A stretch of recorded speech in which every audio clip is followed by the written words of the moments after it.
Hey, I'm Alex Radical from Board Game Co, and we are still going through the Gen Con videos, although this time we are doing a look back at last year.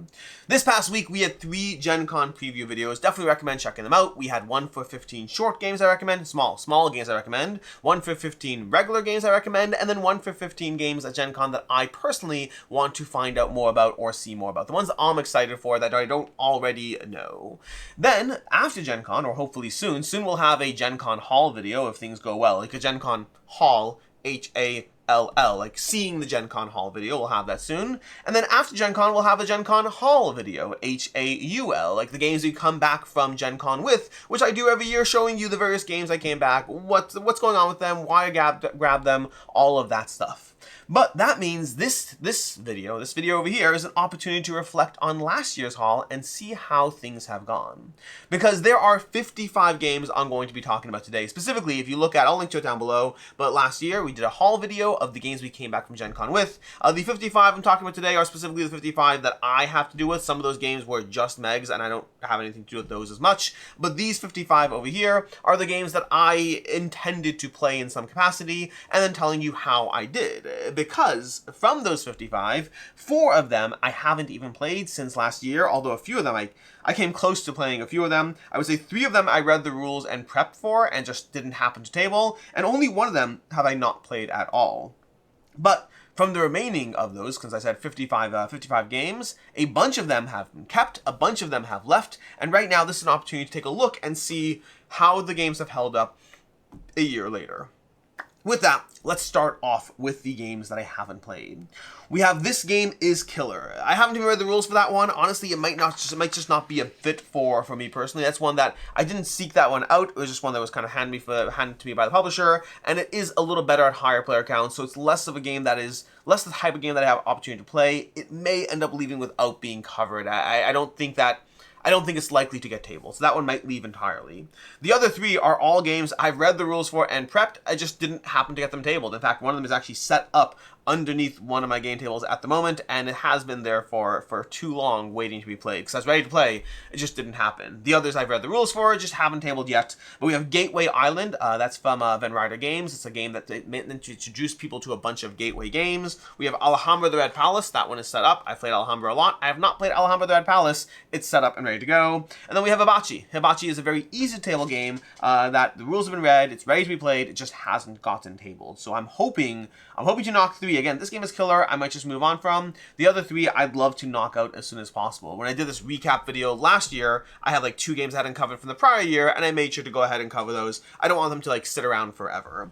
Then, from the rest over here, we have 30 games that left and 21 that were kept, which is actually much higher than I would have thought. Although, to be fair, a lot of them are lighter experiences. Only 1 or 2, like, heavier hitters as far as games I really enjoyed. But there's a lot of lighter experiences that have definitely stuck around, or expansions, or things like that. But let's start with the 30 games that have left. These are games that I've played, I moved on from, I left. I'll give you very brief thoughts on them. It's going to be more about just giving you a kind of an update of what stayed and what went, not really going into a lot of detail. We have Dungeon Draft. A Dungeon Draft was a drafting game that I was excited for, but the overall experience was just fine. Arm was a trick taker from Pandasaurus Games. There's a lot of trick takers out there. I enjoyed Arm, I just wasn't blown away by it. Lure is from Allplay. I've had fun with it. I don't know if I've actually reviewed it yet. Like, it's still here, but it's definitely going. I have to double check if I reviewed it yet or not. But Lure is definitely going. You roll a bunch of dice, you gather stuff. It's fun. It's not one of my better Allplay games. I give it a 3 out of 5. We have Curses and Covens. That one didn't work for me, unfortunately, from Good Games Publishing. I was kind of excited for it, but then ultimately playing it, while I've had fun playing it, it just didn't work for me overall. Nar is one from Pandasaurus as well. Really enjoyed that one. I think Nar is great. I've played it a lot. I've played it both on BGA and in person. It's one of those games that, again, like Arm, it's like there's lots of great games, and sometimes you have to keep the ones that really resonate, and Nar plays great on BGA, which makes it easy to play there as well. We have Hidden Leaders and Expansion. Hidden Leaders is a good game, but ultimately that type of game, I find that I end up enjoying them. Whenever I play that style of game, I end up enjoying them, but I never end up loving them, and that's true for Hidden Leaders and Expansion as well. Tranquility the Ascent. I like Tranquility a lot. I love Tranquility. Tranquility the Ascent I kept around for a bit, but eventually decided I'd just rather play Tranquility. The good news is I really enjoyed Tranquility the Descent, which is the upcoming one, at least based off of the one play. I've had one play of Tranquility the Descent, but I will say Tranquility the Ascent, I kind of felt that way after the first play, and I just kept playing it again and again, hoping it would change, but after a certain point, I just realized I'm happy with regular Tranquility, although now Tranquility the Descent as well. Parks Roll and Write. did not work for me, unfortunately. I felt this was kind of just trying to cash in on Parks. Didn't feel it was a good roll in my game. Didn't feel it was a good Parks game. It wasn't bad, but wasn't bad isn't a recommendation. There's lots of great games, so wasn't bad. Like ARM and ARM's a good example, or ARM and NAR are good games. I just have to choose which good games actually get played. Versus Parks just wasn't bad, but it wasn't good either. Beacon Patrol and expansion, kind of enjoyed that. Lots of Pandasaurus games over here. We have Beacon Patrol and expansion. I really enjoyed Beacon Patrol. I think the expansion added a lot to the gameplay, but ultimately it's one that it gave me like, I don't know, 7, 8 plays, something like that. Not between the base game and the expansion. I played it a bunch, but it wasn't one that I felt the need to keep and hold on to. Biomos was a fun little game. Again, little bit of what's the word for it? Control of. You're trying to basically like flip tokens or gather tokens to get the right resources at the right time. It's a little bit of a puzzle. It's an optimization puzzle to a certain degree. It was fine. I don't think I was overly pulled in by it, but I had fun playing it. Turnip is I don't even know how to describe this one, but Turnip was a little bit of a bluffing game. Yeah, bluffing. It's a bluffing game. Turnip is a bluffing game that, again, had fun with it. It didn't blow me away. Kinfire Delve. I'd rather play 20 strong every time. Now, to be clear, Kinfire Delve is a good game. I like Kinfire Delve. The luck element in there is a little higher than I want. I felt 20 strong is a very similar arc of what you're doing, but I just rather play 20 strong. I felt there's a lot more mitigation, control, and powering up. Kinfire Delve was fine. It didn't really land for me. Legendary What If. It's more legendary. Didn't really change up the formula, which means I enjoyed it, but not enough to hold on to it. Quartz. Quartz was a kind of letdown. This is some Lucky Duck. I really did not like Quartz. I felt it was kind of very disappointing as far as what the game was doing. Felt very, very mass market. Felt the kind of game like I'd pick up in, like, you know, Walmart from a publisher who I'd never heard of, as opposed to from Lucky Duck. Super Skill Pinball, Harley Quinn Ball. I was trying this again. I've tried the original Super Skill Pinball, and it didn't land for me. And years later, I was like, let's try this again, and it still didn't land for me. Chuhan. Chuhan was a trick-taking game. I was really looking forward to this one. It's from the designer of Race for the Galaxy. Oh my gosh, I'm blanking. It's Tom Lehman. Didn't work for me. It was fine. It wasn't bad, but it's like a shedding game with lots of powers and abilities that I felt would probably be better if you played with people who really knew those powers and abilities. For me, it was not one I felt the need to continue to dive into. Harvest. Harvest is a remake of the older Harvest from Keymaster Games, and I didn't think it was great. It wasn't bad. I had fun playing it. Again, solid 3.5, a totally decent game. I wasn't wowed by it. That's ultimately what it came down to. It was a fun game, played it multiple times, enjoyed it, was not wowed by it. Snatch It. Snatch It was from Heidelberg, I believe, with CGE. I thought Snatch It was overly complicated without being rewarding. That one is definitely disappointed by. It felt like it was targeting a younger audience to a degree, but felt overly complex for not even that great a game at the end of it. Flash 10. Quick, simple fun. Didn't super land with me. I think it was DeVere, if I'm not mistaken. Quick, simple fun. Played it a few times, but just not enough there to really love. Ferry. Ferry was also from All Play. I think I covered this one already. I covered a lot of these already, but Ferry was Ferry is a lot of just kind of just trying to like guess what the suit of the card is. Some degree of card counting to an extent, but ultimately it feels more like a game that the main intent is, hey, you can play this while holding cards in your hand. You don't need a table. So great for sitting in line for the next roller coaster at an amusement park, but past that, I can't see a reason to play it. Stock Exchange. Stock Exchange was, and not like the stock exchange, but the stock exchange, STALK, like plants. This is from the op, if I recall correctly. But I thought Stock Exchange was fine, but the components didn't wow me. The presentation didn't wow me. The game was a fine game of trying to be mindful of the markets. There's a lot of great games out there. Stock Exchange was just fine. Bounty Hunters. Bounty Hunters was kind of fun. I like Bounty Hunters. I enjoyed it. Again, I can't keep everything, so this list will range from disappointed to fun, but not fun enough to hold on to. Flowers was one that, oh my gosh, do I even remember Flowers? I don't know if I remember the gameplay of Flowers. Oh, okay. If Flowers, there's two games out of Flowers. I think Flowers had the big map. And okay, I remember Flowers. I remember Flowers now. It was fine. It wasn't super memorable, obviously. You have this kind of like sections. You're playing cards to kind of take control of various colors of cards that are going to score you points. It was cutesy. It wasn't particularly amazing. It wasn't particularly bad. Blade Rondo. Was excited for this one, and it was just okay. There's both solo and competitive. I played through both. I thought the solo was, I don't even know which one. I don't remember which one I like more. I think I like competitive more. That's what it was. I think I like competitive more. The solo felt a little bit too procedural. And the weird part is I think I got it because I was excited about the solo. And the solo let me down a bit more. The competitive was a little better, but ultimately it felt like the first half of the game always felt like it played out the same. Mycelia was okay. I didn't love Mycelia. It was not bad. It's a little bit of area control, a little bit of manipulation. I like the abilities of the mushrooms as you gather them. So like there were definitely good things going on. I think the overall presentation definitely didn't wow me. And past that, it was fine. It was fine. Although now I'm realizing now there's two Mycelias. I might be confusing which Mycelia. Sorry. The mycelia I was just talking about was the one that KTB, that Burnt Island Games has been distributing. This mycelia was Ravensburger. I'm realizing there's 2 games called mycelia. This mycelia was Ravensburger. That one was actually pretty fun. I like mycelia. It was a good intro to deck building game. I had fun with it. I liked it. This goes into the category of I can't keep all games. I won't be able to play them all, but I did like mycelia. I did like this mycelia. Paybap Dungeon. It wasn't. I didn't enjoy it. You roll a pencil and you move around the dungeon. It's cheap. It's cheap. You can play it on a plane. You can play it wherever you want. I didn't love it. Kingsburg. Kingsburg is good. I like Kingsburg. Ultimately, I think that I used to love Kingsburg. When I first got into gaming, Kingsburg was one of the first games I got. I loved it back then, and now I'm just in the Kingsburg's fine. It was a good game. I prefer the original version of the game. The original version had the best art, in my opinion. But Kingsburg's fine. Chronicles of Light. Chronicles of Light is that one. Chronicles of Light I wanted to like more. I like the concept of it. It's very family friendly. It was a little too easy. So I think it has an audience for sure. But for me, it was way too easy. Even after adding things to make the games harder, it was too easy. And then Nestlings, I didn't feel there was much of a game in Nestlings, unfortunately. Nestlings are kind of like just gathering food and then trying to roll dice to an extent, gathering food. I didn't feel rewarded by it. I didn't feel rewarded by the gameplay of Nestlings. So those are the 30 that I did not keep.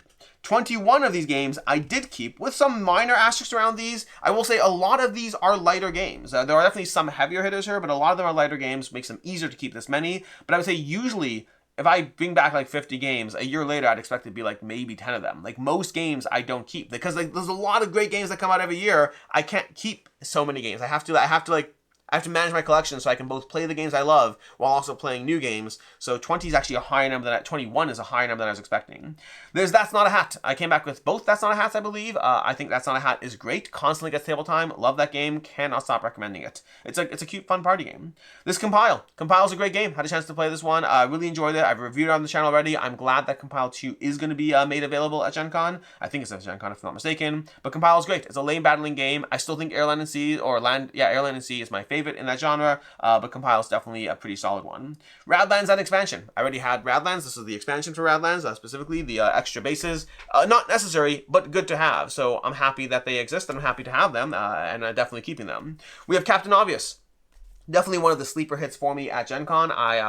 It's not like an amazing game. It's a party game, but I kind of expected it to be like nothing, and it's always fun. Whenever my group plays it, whenever anyone tables it, it's always a fun time of trying to construct the most obvious sentence that cannot be dismantled in any way. Really clever, unique system of a party game. River Valley Glassworks, still here. I don't know if it's a forever game. It's got a strong solo mode. It's got a good bunch of modules. It's easy to table. I enjoy River Valley Glassworks. Don't know if it's forever, but it's still here for right now. Flip 7. Flip 7 is great. Flip 7 is constantly played. My kids ask for it all the time. It's one of those stupid games that you don't think there's much of a game there, and there's not, but for whatever reason, it works. Elder Scrolls, specifically Elder Scrolls Valenwood. I already had Elder Scrolls, but Valenwood I came back from Gen Con with. I think Elder Scrolls is... I think Elder Scrolls is fantastic. It does not get as much table time as I'd like because it is a heavier game to sit down and get into, but it's absolutely amazing and it's not going anywhere anytime soon. Cape of Europe. Cape of Europe is great. I have a lot of fun with this one. Another lane battling game to a degree. Lots of clever back and forth. Interesting system of the drafting of the spies versus the equipment and all that. But overall, a very fun system. I played the original Caper and I thought it was good, and I played Cape of Europe and I thought it was much better. Faraway. Faraway is great. Oh my gosh, Faraway is so much fun. I will play Faraway anytime you want. It's just simple, easy to play, always a good time. Highly recommend it. Rebel Princess, another great one. Lots of small box great games. Like Rebel Princess not going anywhere anytime soon. I just recently covered the expansion. Rebel Princess just gives you an excellent trick-taking game based on hearts with additional variety of scenarios and expansions and all that stuff built in. Clans of Midgard.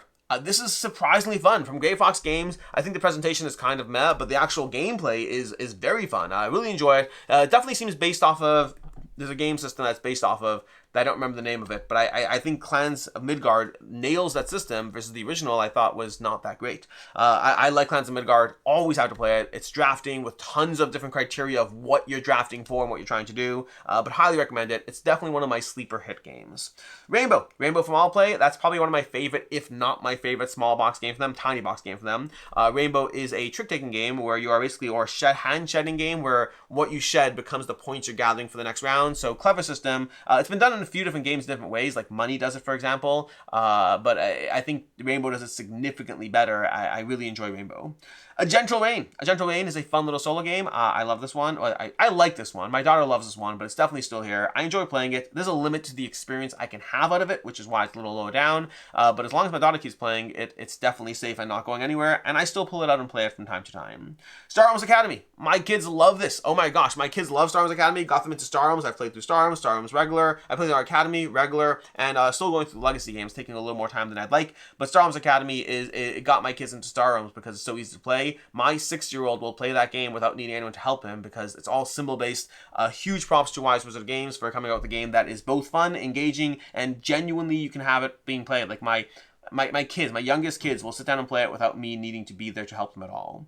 Neopets. This one's probably going. It's still here right now, but it's probably going. I enjoyed the Neopets trading card game enough that I wanted to show it to my daughter. I never got around to it because we kind of play a lot more Lorcana. Speaking of which, the next one will be Lorcana Gateway. Lorcana Gateway, that I've played Lorcana with my daughter, but Lorcana Gateway was the point where we really started getting into it. And so over the past year, we've been playing a lot of Lorcana, collecting a lot of Lorcana. We don't table it all the time, but it is a lot of fun to build decks, have the cards around, and do whatever. We've played co-op, competitive. It's fun. Lorcana is a fun system. Neopets I've enjoyed, but ultimately I think it's just taken backseat to Lorcana, and I think I might just get rid of my Neopets deck at this point. So maybe it's going to be 31 left and 20 here, because I think I'm giving up on Neopets. Nothing against it. It's fun. I thought it was more fun than I thought it would be, but I don't think I have that much room for that many different card systems. Guardlings. Guardlings is so much fun. Oh my gosh, Guardlings is one of my favorite family games, kid games. I'd play with adults too, honestly, but I think it's a little too simple. I would play with my game group, but I think that it's a little too simple to have longevity with my game group, if that makes sense. You're basically building out your bag. It's bag building with tile laying, pulling little tiles in the bag, trying to connect the gems. It's just simple fun. It's not a very deep game, definitely more family weight, more gateway weight, but still around and not going anywhere, at least anytime soon. Little Alchemists. This is annoying because I played like 4 games of this. Like, I still haven't reviewed this because I played like the first 4 games right when I got it, and then it kind of sat around for a year not being played. So Little Alchemist does need to be played. I don't know when I'll finish it, but I've enjoyed the first 4 games, and I want to finish it so that I can actually review it. It just kind of went on hiatus, but it's definitely going to be kept around until I finish it, at which point I will give you my thoughts on it. Kyoto no Neko, that is from, oh my gosh, was it Matago? I think it was Matago. Kyoto no Neko was a cat game, a cat racing game, sort of. It's got kind of a cat dungeon crawler to a degree. It's a weird system. It's fun, it's simple. I don't think it's going to be a forever game for me, but it definitely surprised me as far as how fun the system actually was, especially considering I wasn't looking forward to it that much.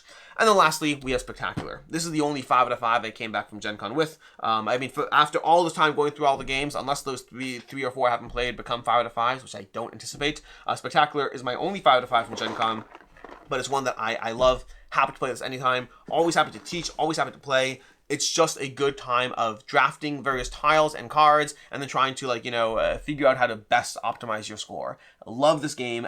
Always happy to table it. I think it's great, and I highly, highly recommend Spectacular. And so that's my list.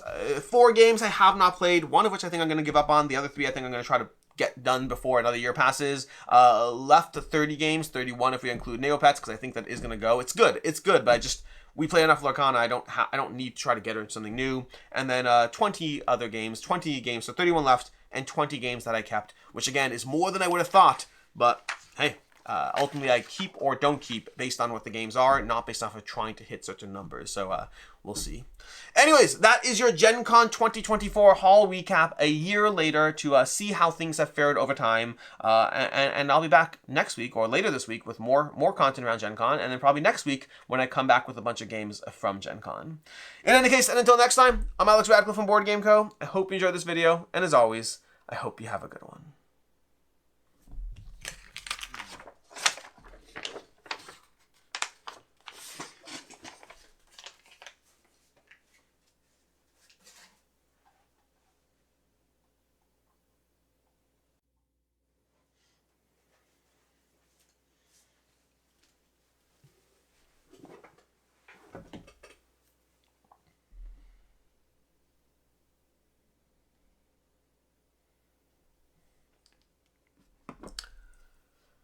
What's the difference between an Irish funeral and an Irish wedding?